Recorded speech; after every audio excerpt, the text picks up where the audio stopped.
Bonjour, en direct de ma pause déjeuner. Nous sommes lundi, c'est le premier Spring Vlog. Car oui, vous m'avez répondu que c'était ça, l'appellation officielle d'un vlog du mois d'avril.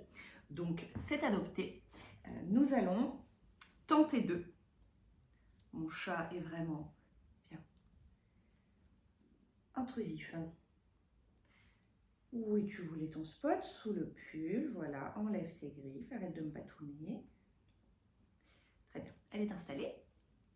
Et donc, je disais, nous allons tenter de faire un vlog quotidien jusqu'à la fin du mois. Je suis hyper enthousiasmée par cette idée, l'idée de vous parler tous les jours et d'échanger avec vous tous les jours. Ça va être cool. J'ai trouvé que mars était assez étrange. Moi, j'ai passé le début de mars en vacances. Je suis rentrée le, je sais pas, 5-6 mars. Je suis rentrée pleine d'énergie, pleine de motivation, pleine de trucs. Bon, j'ai hyper bien bossé les 10-12 jours qui ont suivi mon retour. Ensuite, je suis allée en formation intensive et immersive. Pareil, je suis arrivée pleine d'entrain, pleine de forme, etc. Ce qui m'a permis, parce que ça peut être un peu intense de rester 7 jours sur place comme ça, ce qui m'a permis sur le moment d'être vraiment pas trop KO et de même pas attraper les rhumes qui peuvent circuler dans ce genre d'ambiance, tout le monde ensemble, dans ce genre de truc collectif. Par contre, je suis rentrée la semaine dernière, j'étais KO et je commençais à me dire, oh là là, ça y est, je suis dans le dur à nouveau, ça va plus jamais aller bien. Et là, ça y est, j'ai retrouvé la patate et je suis trop contente. Donc aujourd'hui, j'ai travaillé ce matin, j'ai avancé un petit peu sur mon top. Je vous montrerai tout à l'heure parce qu'en fait, je pense que je vais le finir tout à l'heure. Mais j'attends de le finir parce que je ne vais pas vous faire 18 essayages intermédiaires. Donc tout à l'heure, je vais vous montrer comment j'ai avancé ce matin en regardant Miss Manu au naturel. J'étais en retard sur son vlog de samedi matin. Ça y est, c'est fait. Donc là, je suis à jour de tous les vlogs que je suis régulièrement actuellement. Après, il y en a toujours que je suis plus ou moins ponctuellement. Et j'ai fait ça ce matin en avançant sur le top que je n'ai pas pu finir. J'ai bien travaillé ce matin, j'ai filmé un cours, j'ai fait pas mal d'admin et de mise en ligne, de programmes, de trucs en ligne, etc. Et là, je viens de manger et je tricote un petit peu sur le Harvester.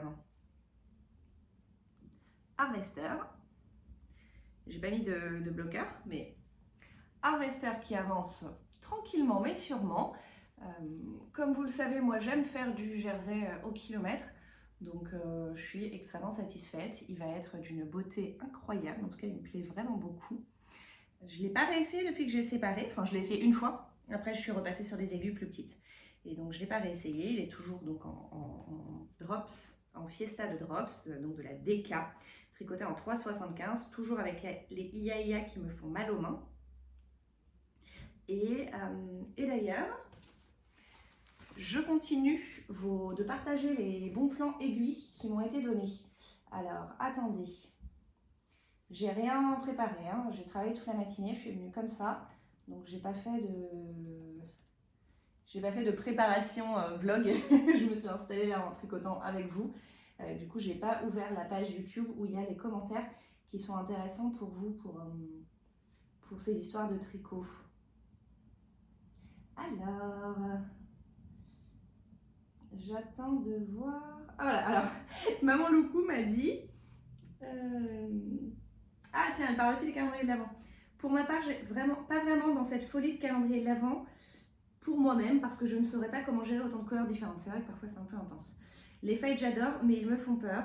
J'ai déjà du mal à associer deux couleurs ensemble. Je comprends. Moi aussi ça peut être. Mais en vrai, le fade, je sais pas pourquoi, c'est toujours un truc qui m'a attirée. Et je pense même, non, j'allais dire que mon premier pull était en fade, c'était exagéré. Parce que j'ai fait 2-3 pulls de kit ou ce genre de trucs d'abord. Mais franchement, j'ai pas fait 10 pulls avant de faire des fades. Hein. Ça a toujours été mon fantasme, c'est ce qui m'attirait. Je voulais faire des fades, c'est un des trucs qui m'a fait recommencer à acheter de la laine et non pas des fils industriels autres que laine. Donc, qui m'a fait quitter mon véganisme tricoteur. Et maman le coup me dit, je me suis commandé une paire de Fix Adi Unicorn suite à ce que tu en dis. Alors attention, moi je connais pas les unicorns. Hein. Moi là j'ai des IA. Sur mon top j'ai des Novel. C'est la même chose quasiment, donc le concept des deux sont des Adi. Le concept des deux c'est qu'elles sont texturées. Vous allez voir un bout de top. Là c'est le moment où il y a des fils partout. Je déteste, ça fait des nœuds. Chaque fois que je l'attrape, je dois faire du démêlage d'abord. Donc j'ai hâte d'assembler les petits bouts là. Enfin, c'est les bretelles qu'il faut juste grafter ensemble. Hein. Il n'y a pas de bout tricoté séparément. Je voulais montrer les aiguilles. Tac. Donc elles sont texturées, c'est censé masser les mains. Je lis ce qu'il y a écrit sur le site. Hein. Enfin, je vous dis de mémoire ce qu'il y a écrit sur le site. Je ne sais toujours pas comment faire en sorte que l'aiguille ne soit pas floue. Là, en revanche, le fil est emmêlé dans ma bague. Donc on voit la texture, et la particularité des novels, on voit la texture, mais bon c'est flou. Hein. Et la particularité des novels, c'est qu'elles sont carrées. Et les unicorns, eh ben, c'est les mêmes, mais en ronde. Moi je connais les novels carrés, je trouve ça hyper stylé, j'aime vraiment beaucoup. Je ne connais pas les unicorns donc, mais c'est le même concept. En rond. Et j'ai pas encore investi dans des interchangeables de ces marques-là non plus. Ça fait quand même une différence hein, de passer de fixes à des interchangeables parce qu'il peut y avoir un petit raccord que certaines personnes vont trouver désagréable ou pas à l'endroit où on fixe les câbles et les aiguilles. Donc avant d'acheter un kit entier dans une quelconque marque, moi j'essaie d'acheter une paire d'interchangeables pour voir si le raccord me plaît, si ça se dévisse tout le temps, si ça tient bien, si le fil se prend dedans, etc. Mais donc du coup, eh bien j'attends ton feedback sur les Adi Unicorn. Tu es plutôt team bois, mais elle m'interpelle celle-là. Bah écoute, j'ai hâte de savoir.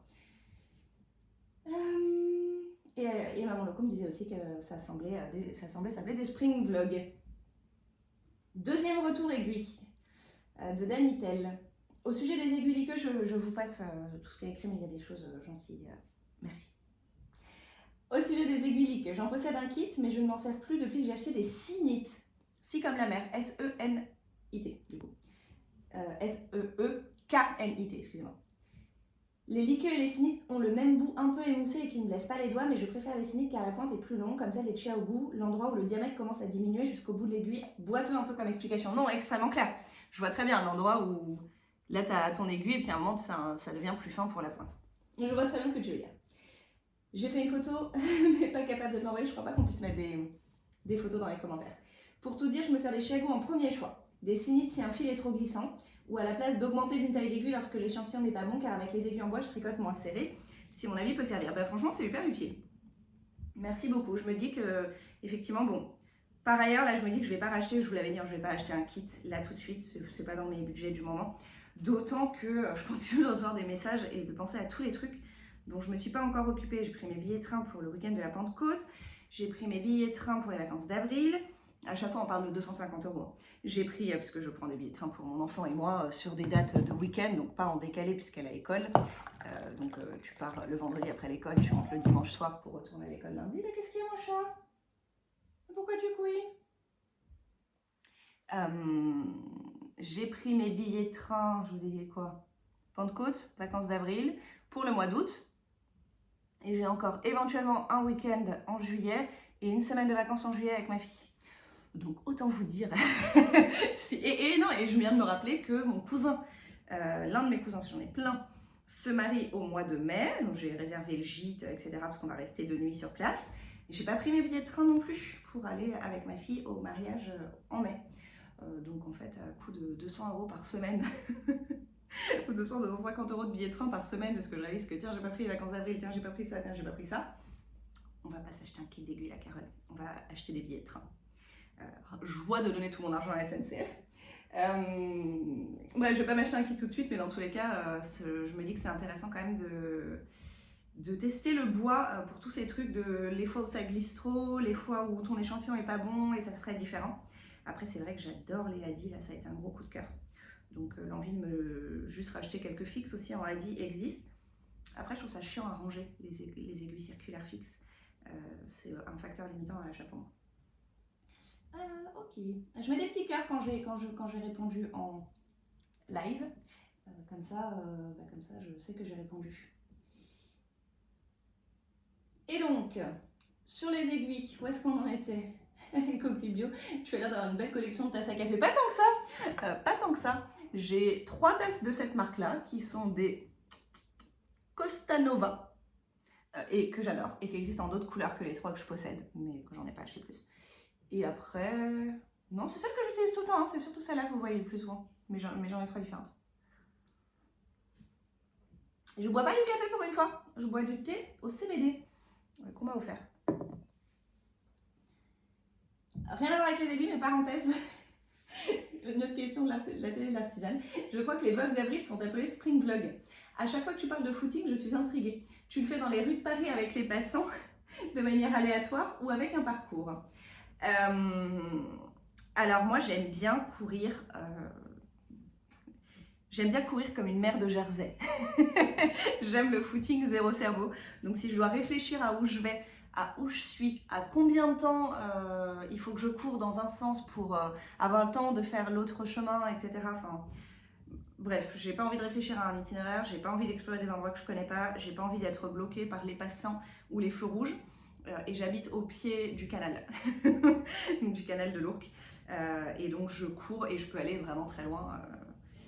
Bon, ça m'arrive vraiment de courir plus de 15 km, mais en gros, le plus loin que je sois allée, je vais à 7-8 km et je fais demi-tour. Mais donc du coup, je cours tout droit le long du canal. La seule variation dans mes footings, c'est que de temps en temps, je change de côté de canal. C'est tout. Et ça me dérange pas du tout. Je suis hyper routinière, je m'ennuie pas à voir toujours le même paysage ou je sais pas quoi, machin. Donc je cours très rarement dans la rue. Je pense que la dernière fois que je l'ai fait, c'était... je vloguais plus à ce moment-là, c'était ma période crevée pendant les vacances de Noël, le 26 décembre, lendemain de Noël. J'insiste sur le fait que c'est le 26 décembre, il n'y avait personne à Paris en fait, tout le monde avait quitté Paris, Paris était désert. Et moi j'étais chez moi, j'avais passé le 24 et 25 chez ma soeur, mais qui habite aussi à Paris. Et donc j'étais chez moi le 26, et je vais courir et je claque la porte et j'oublie mes clés à l'intérieur. Et en fait, j'ai appelé tous les gens qui ont des doutes de mes clés, mon ex, mon beau-frère, ma voisine, etc. Personne n'était à Paris, en fait, ils étaient tous partis, soit avec les clés, soit en laissant les clés chez eux, mais personne n'avait leur double à eux. Et donc finalement, j'ai fini par appeler l'entreprise de ménage qui intervenait chez moi à une époque et qui n'intervient plus maintenant, mais qui avait encore un doute de mes clés. Et il s'avère que c'était... où est-ce que c'était ? Plus dans Paris intramuros, mais dans le nord de Paris, donc un truc accessible pour moi. Pas Bobigny, mais un truc du genre. Et du coup, j'ai dû courir 10 bornes pour aller chercher mes clés en ville. Et effectivement, tu t'arrêtes au feu rouge, tu regardes ton GPS, c'est relou. Donc je le fais rarement. Majoritairement, je cours comme ça. Pour les calendriers, Audrey V, aka le petit labo, je connais pas du tout, ouvre sa vente le dimanche 6 avec des concepts un peu différents de ce qu'on voit un peu partout. Sa newsletter explique tout. Merci pour l'info, je vais aller regarder et éventuellement compléter mon calendrier de l'Avent. Aiguille. Non, autre chose. Et Rolf, ce combo de fessa est vraiment canon. Je l'aime trop. Je le garde en mémoire pour un futur projet. J'ai le même problème que toi de tension sur le jacquard. Plus le yoke s'agrandit, mieux mon jacquard est. Le début est fripé également, je verrai au blocage. En tout cas, merci pour cette avalanche de couleurs peps. Avec plaisir pour les couleurs peps. Et oui, mais pour moi, je pense qu'il y a plusieurs raisons sur le jacquard fripé au début du yoke. Il y a le fait de s'habituer à cette nouvelle laine, voir comment elle réagit. Donc selon les fils, ils sont plus ou moins sensibles à ce truc de fripé, je trouve. Donc il y a ce petit temps d'acclimatation et on l'a pas sur des chaussettes parce qu'on tricote quasi toujours avec le même type de fil, même taille d'aiguille, etc. Donc il y a moins cette prise en main. Et en bonus, le coût des augmentations. À mon avis, le cumul de ces deux trucs, augmentation régulière sur du jacquard plus ou moins long, avec un fil que tu connais pas encore trop, donc la tension pas encore bien gérée sur ce fil exact. Et de toute façon, ta tension du fait que tu fasses souvent des croisements de fils et des augmentations, elle est un peu modifiée. Enfin, moi, la mienne l'est clairement en tout cas. Donc j'espère aussi que ça va se lisser au blocage, le tien et le mien. Alors, Hélène, j'adore te suivre. Thank you, madame. Chaussettes pour ta fille. Ah, en plus, tu sais quoi, j'ai lu le commentaire il y a longtemps. Enfin, longtemps quand tu l'as posté, c'est-à-dire il y a un jour. Ça me semble être il y a longtemps car les journées sont longues. Et je me suis dit, oui, il faut que je fasse ça avant que ma fille quitte le domicile, puisque là, elle est partie à l'école ce matin et elle passe la semaine chez son père. Enfin, j'ai des trucs prévus avec elle ce week-end, donc je la vois quand même ce week-end. Mais là, je vais plus l'avoir sous la main. Chaussette pour ta fille, trace son pied sur un carton, sers-toi de celui-ci pour mesurer en l'entrant dans ton tricot. Et en plus, j'ai une réglette à chaussettes, donc je peux juste même mettre un petit coup de crayon à papier sur la réglette même l'espèce de mesureur à chaussettes là, pour m'arrêter au mon truc, d'autant qu'effectivement elle est partie, là je vais commencer le talon. Je vais probablement, j'aurais eu la possibilité de finir la première chaussette en son absence, mais je n'ai pas mesuré son pied avant qu'elle parte. Essoufflement et fatigue égale anémie. I know, j'ai toujours eu la flemme d'aller faire ma prise de sang. Recommandation d'infirmière, pas blâme tous les jours, je connais pas. Et aussi le sirop noir sont mes meilleurs trucs. Bah, je vais regarder ça. Moi je prends du thymophéral. Un peu mon nature. Prends soin de toi, merci, j'adore tous tes tricots. Merci beaucoup. Chez Shire, 63. Ah voilà, écoute aussi, encore des aiguilles.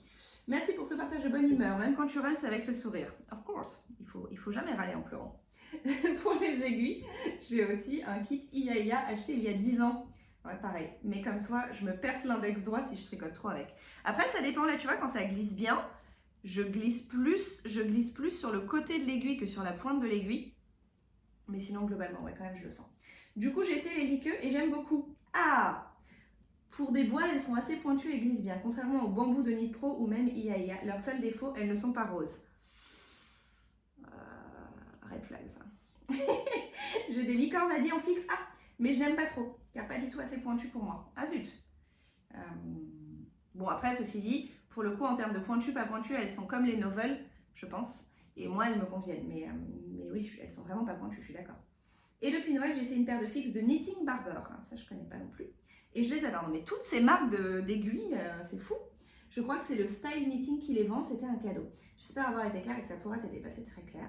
Ça m'aide beaucoup. Ben voilà, trop cool. Je crois que j'ai répondu à tous les commentaires qui avaient soit une question, soit un truc que je voulais partager avec la communauté. Et si c'est pas le cas, bah, ma foi, je les retrouverai demain les autres. Sinon, hier, je suis allée sur le site de Charlie Poppet, donc une teinturière indépendante, qui a sorti sa collection Printemps.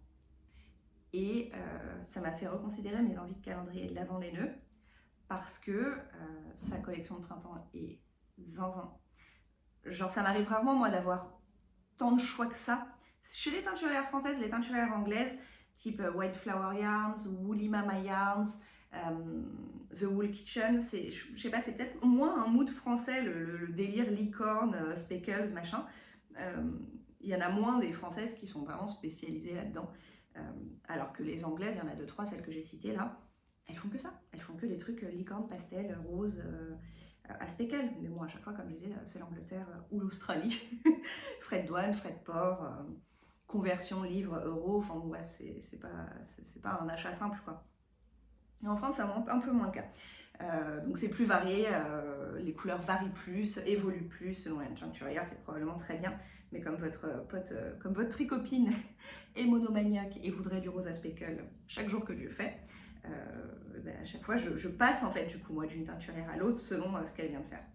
Et donc là, Charlie Poppet, dont je n'ai jamais tricoté la laine, a sorti sa collection printemps avec des roses dans tous les sens. Il y a plein de roses avec des speckles, mais genre il y en a différents, genre je ne sais même pas lequel choisir. Il y en a au moins 3 qui me font très envie. Attendez, je vous les mettrai en... Je vous les mettrai en petite image. Je vais m'amuser à faire du montage aujourd'hui, c'est ma journée sans enfant. J'ai une soirée vide, je ne fais rien. Et je n'ai pas sorti d'école à 18h et un dîner à préparer. Je pourrais me contenter de manger mon tofu sans que personne me dise j'aime pas le tofu.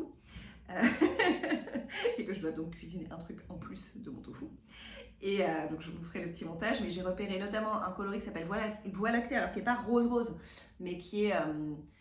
il y a beaucoup de bleu un peu turquoise, de violet et de rose un peu fuchsia sur une base qui est plutôt blanche mais quand même bien saturée. C'est pas blanc-blanc, hein, clairement pas. Donc Voie lactée et zinzin. Il y en a une qui s'appelle Butterfly, je crois, qui est probablement ma préférée en rose. Il y avait Flamingo qui était dingue mais qui est en rupture de stock pour le coup. Et il y en avait une autre qui s'appelle, je crois, Printemps. Ah oui, il y avait Champ de lavande, plutôt du violet, type lavande, quoi, mais avec plein de speckles ou de variations de couleur rose dedans. Bon, je les veux tous. Du coup, je suis partagée. Je me disais, si je prenais un écheveau de chacun de ce que je vous ai cité, ça fait 4 écheveaux. À 25 et quelques les chevaux plus les frais de port, ça fait honnêtement 4 full écheveaux. Moins cher qu'un calendrier de l'Avent, les amis. Ça fait 100 € plus allez, 20 € de frais de port. Donc ça fait 120 €. On est à moitié prix d'un calendrier de l'Avent et j'ai 4 écheveaux sublimes.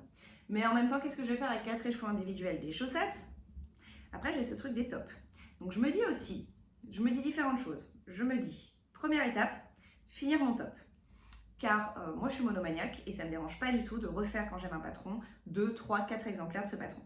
D'ailleurs c'est ce que j'avais fait avec mon crop top de l'année dernière qui était aussi un Jessie Made design. J'en avais fait 4. Jugez-moi. et donc, je me dis si ce top est canon, je peux acheter au moins un écheveau qui sera pour en faire un deuxième. La question c'est quelle couleur déjà je vais choisir. Et ensuite, ou alors est-ce que je m'achète un écheveau pour un top et une quantité pull? Je ne sais pas. Bon, voilà où j'en suis dans mes réflexions. Mise en suspens du kit parce que pas le moment. Il faut que j'aille acheter mes billets de train pour le mariage de mon cousin au mois de mai. J'ai envie d'aller dévaliser le site de Charlie Poppets et ma pause déjeuner se termine. Et je vais donc de ce pas poser le harvester et me remettre au travail. Cet après-midi, je vais bosser sur ma formation de Yin Yoga en ligne que je mets à jour car elle a 5 ans. Et donc ça va être un petit peu son anniversaire là. Donc je vais faire un petit peu de com, peut-être même une petite réduc et surtout une grosse mise à jour. Donc c'est assez enthousiasmant comme projet, même si c'est un projet de longue haleine. Je m'y remets, je vous dis à tout à l'heure. Vous vous rappelez quand on faisait les Vlogtober et que je vous montrais mes chaussettes sales tous les jours? Enfin, que je vous montrais les chaussettes que je portais, qui n'étaient pas sales, mais qui étaient portées. Eh bien là, vous avez un vrai point chaussettes sales. Parce que c'est l'heure de la lessive. J'ai fait mes 2 tas. Ça passe à la machine. Ça, c'est le tas mohair ou déteint. Ça déteint, ça déteint, ça déteint, ça déteint, ça déteint. Et donc ça, c'est à la main. Je mets tout ça à la machine avec de l'eau calant. Et let's go. Coucou, c'est la fin de la journée. Comme vous pouvez le voir à la lumière descendante, il est 20h. Comme je suis un peu calée sur l'ancienne heure, le chat vient de à moitié renverser la table en partant. Comme je suis à moitié calée sur l'ancienne heure et que le soleil également, j'ai pas fait gaffe. J'ai même pas encore dîné, moi qui normalement suis une petite mamie, mais je commence à avoir faim. Mais j'ai même mis pause sur Buffy, car j'étais en train de faire ma petite... j'ai fini ma journée de travail il y a 3 quarts d'heure. Et j'étais en train de tricoter devant Buffy, mais je voulais venir voir une dernière fois pour aujourd'hui, pour ce premier jour de Spring Vlog, tant qu'il faisait encore jour. Et surtout, pour aller droit au but et vous raconter ma vie tricotesque, j'ai fini mon t-shirt. Il est très cool, il me reste exactement 14 grammes de fil et il aurait pu être un tout petit peu plus long, donc si j'étais allée au bout de mon fil, il aurait eu la longueur que je voulais, mais c'était un peu dur à percevoir sans avoir les bretelles et tout, et j'aurais pu faire un tout petit peu plus de bretelles. Sans autre forme de procès, il est dessous. Je vous le montre. Tadam! Donc je suis trop contente parce que c'est vraiment un débardeur tout simple quoi. Débardeur tout simple. Alors je suis aujourd'hui allée chez Undies acheter la brassière que je porte actuellement là. Parce qu'elle est pas mal, elle déborde pas trop, mais elle est noire. Je suis allée l'acheter en beige. Voilà. Et je vais enlever les coussinets parce que je déteste ça. Et puis en plus, je pense que le t-shirt rentrera plus si je mets des faux seins dedans. Et donc, voilà le petit top. Je sais pas si... J'ai aucun plan où je peux vous le montrer debout en entier. Donc je peux juste me lever et redescendre. Voilà, je peux faire des squats pour vous le montrer. J'ai galéré, riez mes amis, j'ai galéré sur l'iCord, enfin galéré, ça m'a saoulé. Normalement ça ne me dérange pas les iCords, et là j'étais un petit peu saoulée de celui-ci, je sais pas pourquoi, non je sais pas d'explication. Si peut-être parce que aiguille fixe, donc le câble c'est quand même un 80 cm sur un iCord de 6 mailles, donc j'étais un peu emberlificotée, puis à chaque fois on mettait en attente. Donc j'avais des longs bouts de fil un peu partout, je me suis pas mal emmêlée, je trouvais ça un peu relou. Je l'aime vraiment bien, je me pose des questions sur le deuxième, car il va y en avoir un deuxième. Je sais que le deuxième, je voudrais des bretelles un tout petit peu plus longues, là elles sont vraiment au max, et du coup il pourrait descendre. Il pourrait descendre un peu plus bas, ou en tout cas je sais pas, je le sens un peu à son max. Ceci dit, s'il descendait plus bas, il couvrirait plus ma brassière. Et derrière, ouais c'est pareil, ça dépasse légèrement, mais pas trop. Une fois que j'aurai la beige en place, ça ira. La laine est trop belle. J'aimerais bien l'avoir dans une couleur plus foncée. Je sais pas si c'est officiellement ma taille. Moi, j'ai pas l'habitude d'avoir des trucs moulants. Je porte pas de vêtements aussi moulants que ça. Donc, je me sens un peu bizarre là. Je me sens toute exposée. Du coup, je me demande si je me le ferais pas dans une couleur plus foncée pour voir un peu. Mais peut-être pas plus grand. J'ai également... Bougez pas. I'm back. Il y a quelques épisodes, je mentionnais le fait d'avoir envie de faire un top en fil d'été. Parce que donc ça c'est de la Merino, hein, c'est du fil à chaussettes de teinturière 85-15 je pense, Vulcan ou 80-20 ou 85-25, je sais plus exactement quel est le taux Merino nylon. Et je mentionnais l'envie de faire un truc en pull d'été et d'avoir celle-ci, la Line de Sandnesgarn. Et j'en ai exactement... J'en ai 4 pelotes, sur une, elle est entamée parce que j'ai fait un échantillon simplement. Il est où le métrage? Où est le métrage? Métrage 110 mètres. Donc j'ai 400 mètres. Donc j'ai ce que j'ai utilisé là, mais en DK. Et donc je me disais, oh là, faut que je trouve un nouveau patron. Moi j'aime bien quand j'ai un patron le réutiliser. Et sauf que, en fait, la dernière page de ce patron, elle donne les équivalences pour le faire en DK sans aisance négative. Bon, et grosso modo, pour moi, ça reviendrait à passer sur des aiguilles entre 4 et 5, je sais plus, et peut-être 4,5 du coup. Et le tricoter une taille en dessous, donc la taille 3, je pense, ou S, ou je sais plus comment elle s'appelait. Et je vais peut-être tenter ça. Ça peut être assez rigolo. Ça répond pas à ma question, est-ce que je m'achète de la Charlie Popette ou pas? Je me suis fait arnaquer chez Undies aujourd'hui. Je vous raconte la version courte. La dernière fois que j'y suis allée, j'ai acheté des culottes et 3 brassières, vraiment fascinant. Mais ils avaient une espèce d'offre pour... si tu achètes 2 brassières, la deuxième est à 8 €, un truc comme ça. C'est des brassières, c'est pas de la lingerie fine, hein, c'est des brassières en coton, là, comme je viens de vous montrer. Donc j'achète ça et j'en avais acheté 3. Et il y en a une qui m'allait pas du tout. C'était pas la même coupe, la taille m'allait pas. Donc j'y suis allée aujourd'hui pour la ramener. Et donc je la ramène et déjà, ça prenait 3 plombes, la nana était au ralenti, elle était mignonne, hein, mais je pense qu'elle avait 18 ans et demi max. Et elle était en galère sur son truc. Donc ça faisait déjà un quart d'heure que j'attendais derrière une nana qui était juste avant moi. Il y avait une personne derrière moi qui était insupportable. Alors, elle était stressée, elle allait rater son train, elle n'était pas française, mais elle était collée à moi en disant please hurry et tout. Je disais mais laisse-moi tranquille, c'est pas de ma faute.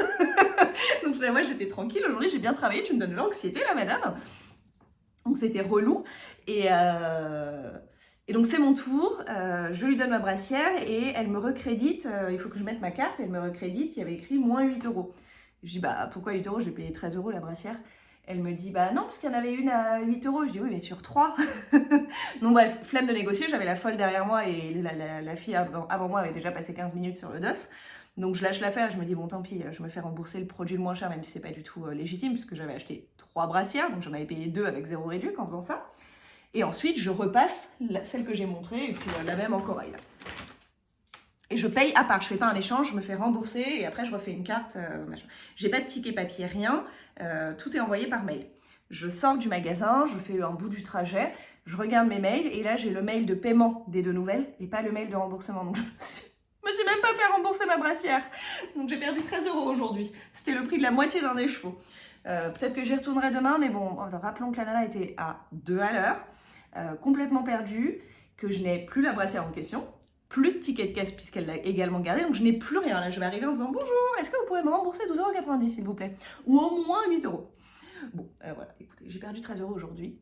Ça m'empêchera peut-être pas d'acheter un bel écheveau.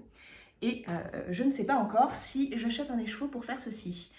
Peut-être déjà un peu plus long, je me sentirais plus confort. Bon, on va voir, il faut que je m'habitue à avoir quelque chose de moulant comme ça. Mais c'est vrai que c'est joli, les couleurs sont trop cool. Un projet terminé. J'ai pas rentré les fils de mes chaussettes, les dernières que j'ai finies, mais je les mettrai demain. Donc ça fera 2 projets terminés sur la semaine, portés et terminés.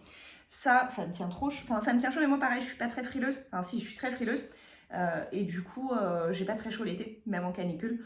Donc je sais que ça me dérangera pas du tout de porter de la laine Merino l'été. Ben voilà, on termine là pour aujourd'hui. C'est ma première soirée de la semaine sans enfant. je vais me faire un petit dîner, genre je vais réchauffer un truc Picard et le regarder, le manger là, dans l'assiette, dans le canapé, devant la télé.